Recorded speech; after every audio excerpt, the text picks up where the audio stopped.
Coming up next on Arizona Horizon, President Trump backs off from telling Iran that its, quote, whole civilization will die this evening from military attacks. Also tonight, an update on the Artemis II lunar mission. And a local urban farm gets a new garden education center. Those stories and more next on Arizona Horizon. Arizona Horizon is made possible by contributions from the Friends of Arizona PBS, members of your public television station.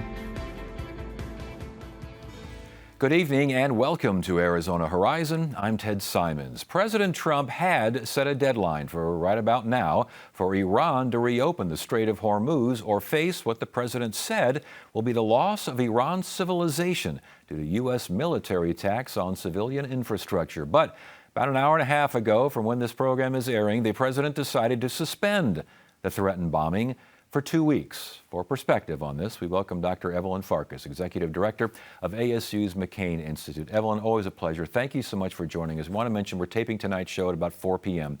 This afternoon. So again, this was supposed to go into effect an hour from now, but about an hour and a half an hour from now. Holy smokes, Evelyn, what's going on out there? Well, it looks like the Pakistani government gave our president a way out. They essentially said publicly, please take this ceasefire deal whereby the United States will not destroy Iran, as the president has basically threatened. And in exchange, the Iranians are supposed to open the Strait of Hormuz. And then there'll be 2 weeks to negotiate a final agreement. Okay, the president in his, there was a long statement here. He said that this was a double-sided ceasefire in capital letters. Do we know if, in fact, Iran has decided to stop throwing bombs at some of its neighbors because of this agreement? We don't know. The latest reporting doesn't have a statement from Iran yet. So I think that's an open question. As you know, Ted, our president has said before we're in negotiations with the Iranian leadership, and then the Iranian leadership has emerged and made a statement saying they're not negotiating with us. So I do think we have to wait and hear from the Iranians, but it is a good sign that President Trump is taking this opportunity presented by the Pakistani government. Indeed, it's a good sign. But every bridge in Iran will be decimated. Power plants out of business, burning, exploding, never to be used again. It will take them 100 years to rebuild.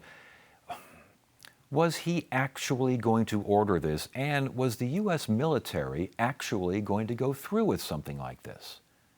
Yeah, I mean, these messages from the president on his Truth Social are really disturbing, Ted, because they raise all kinds of questions. If President Trump means it, then these are war crimes. And really, he would commit genocide. He would order his military to commit genocide. That is shocking. If he isn't serious, that's also disturbing because you shouldn't make threats like this. And it raises a question of people's sanity. And we have people around the world questioning whether President Trump has sort of become unhinged mentally. And then, of course, there is the issue of whether the military would, obey such orders. I don't think they would. And of course, as you know, Democrats on the Hill in Congress have said, remember, military officers, you have an oath to not conduct unlawful operations.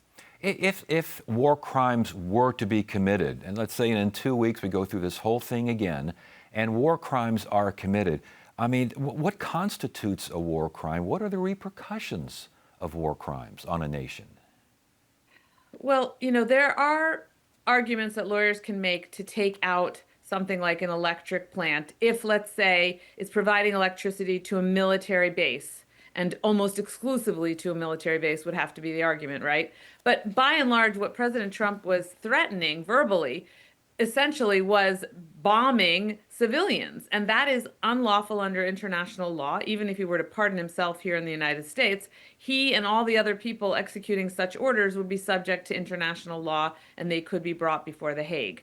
So it is, a serious legal crime to target civilians. Laws of war prohibit that. We prohibited after the Second World War because we didn't want civilians to become targets again as they had been so horrendously during World War II. You mentioned European leaders and allies wondering about what's really going on there at the White House. Emmanuel Macron said it's not realistic to open the strait by force. And other folks, especially in Europe, and especially with NATO, I want to get to NATO here in a second, but they're basically saying that by force, this is just simply not going to be a tenable situation over the long haul. Do they have a point?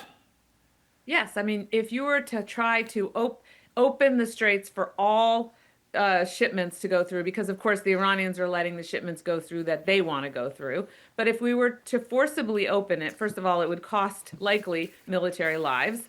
Second, we would have to then maintain a military presence in the strait. So you have to negotiate this, Ted. There has to be something for the Iranians in a deal. Unfortunately, we didn't achieve our objectives here in this war. President Trump was misled into believing that he would get regime change, that he could take out the nuclear weapons, and that he would completely eliminate Iran's ballistic missile and drone capability. None of those things have happened. Yes, we have degraded their military capability, but we haven't achieved our objectives. And unfortunately, that's life. It's not a good idea to double down at the cost of American lives and treasure. Let's talk about NATO. Is NATO fraying at the edges here? Where does NATO stand in all this? Because the president is out, he called it a paper tiger. He says he's, quote, absolutely considering leaving NATO. Well, the president doesn't understand that NATO is a collective defensive alliance. So if the United States is attacked, as we were on 9/11, September 11th, then the NATO allies will come to our defense as they did back then. In this case, we attacked Iran with Israel. So there's nothing for NATO to do. It would be a coalition of the willing made up of NATO members that might have been convinced to join us, but they weren't asked. And now they don't want to join us. But NATO itself as an alliance has no obligation to step into this conflict. And we also had the president going after South Korea and Australia and Japan, saying that they're not helping us. They should be helping us. They're not helping us. Again, as far as foreign affairs and world affairs are concerned, it's hard to make sense of what's happening out there, Evelyn. Well, you have to think about what's happening in Asia. In the Philippines, they're telling people to stay at home because they're so dependent on oil from the Gulf. They don't have enough. They're telling people to work from home. They're also telling airlines that if they're flying into the Philippines, they better bring enough jet fuel to take off again. So they're rationing oil seriously in Asia. Japan, of course, we know is also one of the biggest oil dependents from the Gulf area. So, and Iran specifically as well. So these countries are experiencing a lot of economic stress right now because of this war that we started. And indeed, it sounds as though Iran is attempting and in some ways succeeding in holding the global economy hostage. I mean, would you agree with that? I do agree with that. And the other thing is, frankly, I think that our president is playing into their hands by reacting the way that he has, by being so clearly emotional. He's demonstrating that they've gotten under his skin, that frankly, he's making the United States look weak. I think we should be calm and we should negotiate. And that's the only way out of this entire situation right now. And I know the McCain Institute obviously thinks well of NATO and thinks that there is a place for NATO, a very strong place. There certainly has been and there would continue to be. But do you see a future of NATO without the United States? I mean, the worst moment NATO has faced from a former ambassador to NATO, American ambassador to NATO, say this is the absolute worst condition he's seen. Well, look, it's a bad time for NATO if you consider the fact that the United States has threatened other NATO allies with invasion. And I'm talking now about the Greenland situation where President Trump has said he wants to seize Greenland from Denmark. So we haven't never been in such a dangerous situation. I will say, however, that from the perspective of the Europeans, this has caused them to hang together even more closely. So the transatlantic or the European part of NATO is stronger than ever. But of course, it does call into question whether NATO would remain together to fight Russia if it had to. And briefly, Evelyn, last point here. We should remember that there was a threat of literally genocide here. That has been abated, at least for 2 weeks. But it is good news that it's not going to happen tonight. That's correct, Ted. It's good news. We're not going to escalate this war further and certainly not decimate the civilian population of Iran and make enemies out of those people who were sympathetic to us in the beginning of this. Dr. Evelyn Farkas, again from the McCain Institute. Always a pleasure. Thank you so much. Thank you, Ted. It's about to go down. The wildlife just take over. The age of discovery is now. It's a journey like no other. Everyone is getting involved in this. You'll see a kaleidoscope of color. It's like magic. My hands are shaking. I think I just fell in love.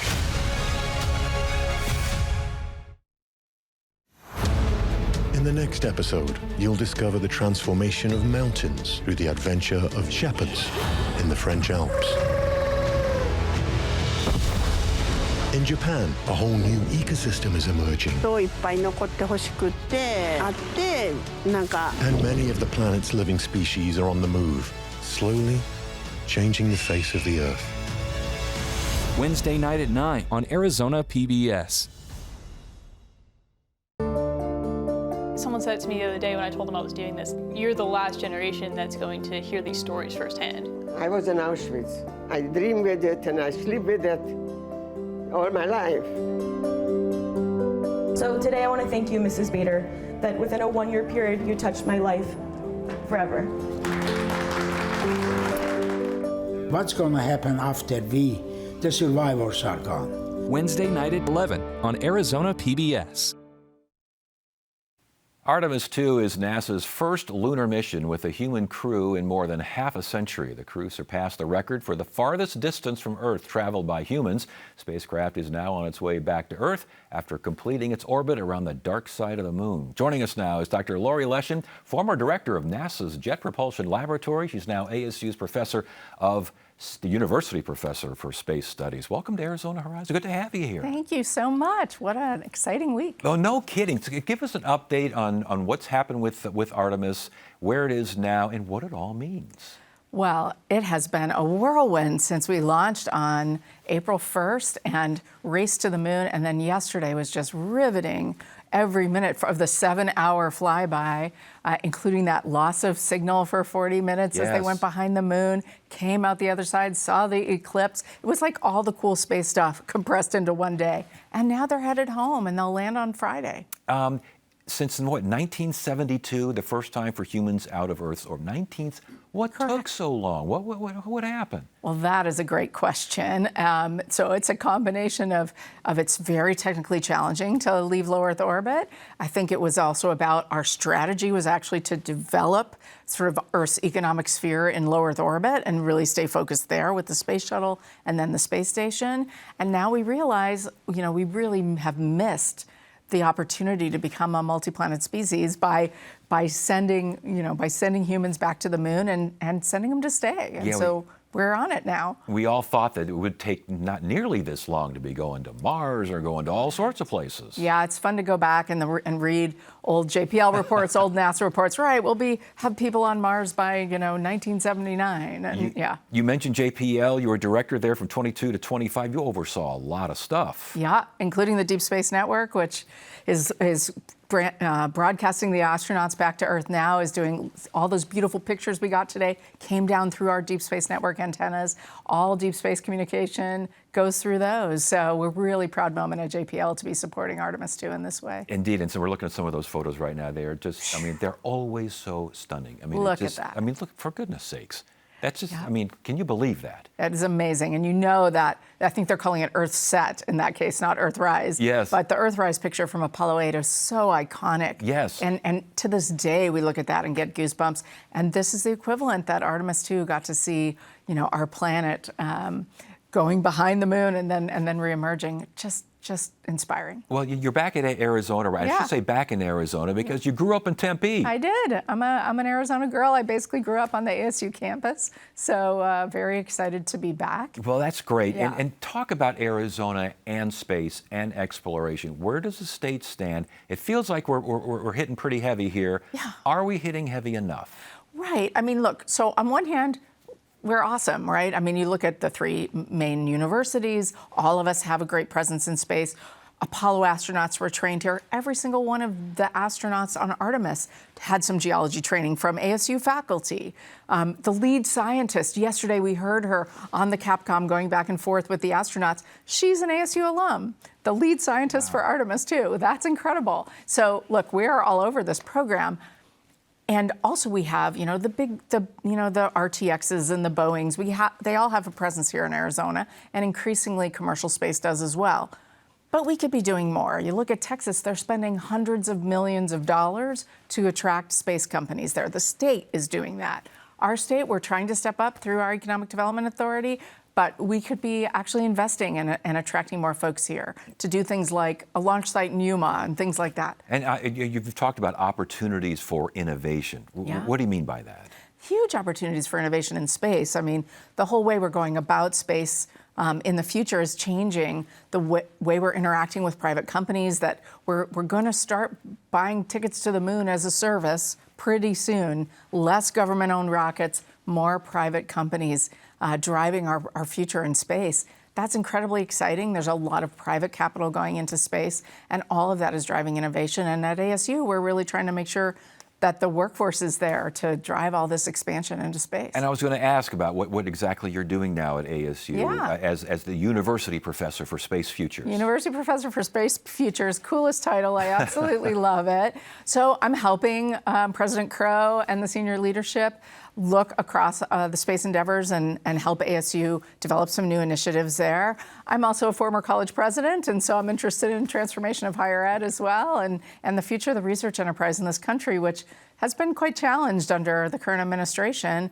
We all need to be thinking about what comes next and how we continue to drive leadership for Arizona, for our country, around the world. And last question here. I read that as a 10-year-old girl there in Tempe, yes, 10-year-old girl, you saw an image of Mars from the rover.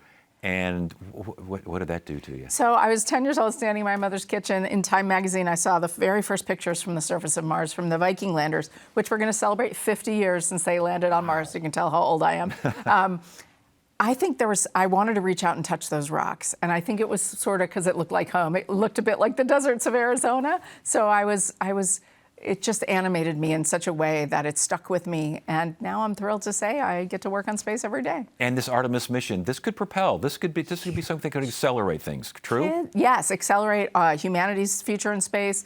Hopefully accelerate getting more kids really excited about our future in space. And, hopefully they all start building robots and participating in space challenges, and we could have a whole new generation, the Artemis generation. Very good. Dr. Lori Leshin, again, ASU University Professor for Space Futures. You like that title, don't you? Yes, thank you. I do. Thanks for having me.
Local First Arizona recently opened a garden education center at the Heart and Soils People's Garden, which is located in a South Phoenix neighborhood that's dealt with limited access to fresh, affordable food. Kimber Lanning is the founder and CEO of Local First Arizona, and she joins us now. Good to see you again. Great to see you. Thanks for having me. You bet. So a new garden the Heart and Soils People's Garden. What is that? The Heart and Soil Garden is a community garden. We have volunteer days. We have a group of about maybe 15 women that are growing food currently. And what we did is we just acquired a new residential lot that through the last 50 years was used as a parking lot. And we cleared it away and expanded the garden. And now we have a whole opportunity for beginning farmers to have plots of land where they can learn to grow food organically, planting in season to feed themselves, their families, or their communities. Yeah. Yeah. So talk about how this started, the planning for this. How much was the city involved, and where'd the land come from? So the initial lot was donated to us by one of the original Local First members, Howard and Pat Fleischman. They owned the tire shop across the street. Again, we're at First Street in Durango. Okay. And they had a dirt lot that they turned into a garden. And when they retired and sold the business, they thought, who's going to take this lot? And they called me up and said, hey, we know you're doing a lot of work in food. Would you be interested in taking over the garden? So I said, absolutely. And then we had the Bob and Renee Parsons Foundation came out to see what we were doing there. They've invested in our entrepreneurial programs for a really long time. They've been great partners to us. And they decided that, you know, what we had there was nice but small, and they helped us acquire the land next door so we could expand and actually begin to incubate beginning farmers. Yeah, that's the Garden Education Center. That's exactly right. So we were able to put a small classroom on the space and a restroom, which we didn't have before. Again, we had to run electricity, plumbing, sewer, everything to this lot. And it's a really big investment in the neighborhood, and we're getting a great response from the community. Talk about that response. How are the neighbors handling this? Fantastic. You know, it is a neighborhood that you would have to walk at least 2.5 miles to get to any fresh food. So this is an opportunity for folks to come on over and begin growing food. They're very engaged, and there's a wide variety of people that, you know, it's a great time to be growing your own food with grocery bills as high as they are right now. Now, I know you talked about incubator kitchens. How is that involved with something like this? Yeah, we at Local First Arizona, we are solving some of the challenges around food security. So we have 4 incubator kitchens around the valley that we're locating inside affordable housing developments. So it gives an opportunity for communities to not only learn how to start a food business, but they have an opportunity there to come to classes to learn how to prepare meals, for example, if your family is combating diabetes, or we have kids cooking classes, and then we have Choice Food Pantry where people can come in and shop in a dignified manner and pick up free food, and we set it up like a grocery store, so it's not like just grabbing a box of food. Yeah, and the Garden Education Center sounds a lot like what's going on at the Garden Education Center, hands-on agricultural training, the whole 9 yards. Absolutely. So we have an ag business boot camp that we launched in partnership with USDA NRCS, and that department enables us to work directly. We have a 7-module course that's not only helping people learn how to grow, but learning how to earn a living, take your produce to the farmer's market, grow, get to a bigger plot of land, and sell that even into a restaurant, for example. So here in Arizona, we really need to work hard at beginning farming. The average age of a farmer in Arizona is 61 years old right now. And we want to make sure that we still have access to grow our food here. And again, crop planting, composting, soil health, you learn all that stuff. You learn all of that, absolutely. And many people don't realize, but Arizona is dead last for composting and food waste, which really, you know, food sits in the landfill and causes a lot of the decomposition of food causes an increase in carbon dioxide, and it really is not good for the environment. So we're trying to teach people how to compost properly, and that's part of what we teach in our Ag Business Boot Camp. So the idea with food access, sustainability, community resilience, all of these things. That's the goal. Are you seeing the results? We are. We have kids. We have a junior gardener program. We have a ton of kids that are coming out and learning where their food is growing from. And, it's so fun to help them harvest something that they can put into something they want to eat. So, many of them might grow the ingredients for a pizza, and just to be able to harvest it and make a pizza makes that pizza all that more enjoyable. Sure. Yeah. And it sounds like it's become maybe a community gathering place? Oh, yeah. There are plenty of events. We have partners down there, the ABC Mobile Garden Center, that has a wide variety of events there where families come out. There's educational opportunities, and there's even a group that's called the Single Fathers Network that bring kids down there to grow food. Is there a place to find out more online? Yes, you can visit us at localfirstaz.com, or you can subscribe to our Good Food News. All right. Great work, Kimber. Thank you so much for sharing the story. Kimber Lanning again, Local First Arizona. Well, you are all over the place. Thanks for joining us. We appreciate the time. Thanks so much. And that's it for now. I'm Ted Simons. Thank you for joining us. You have a great evening.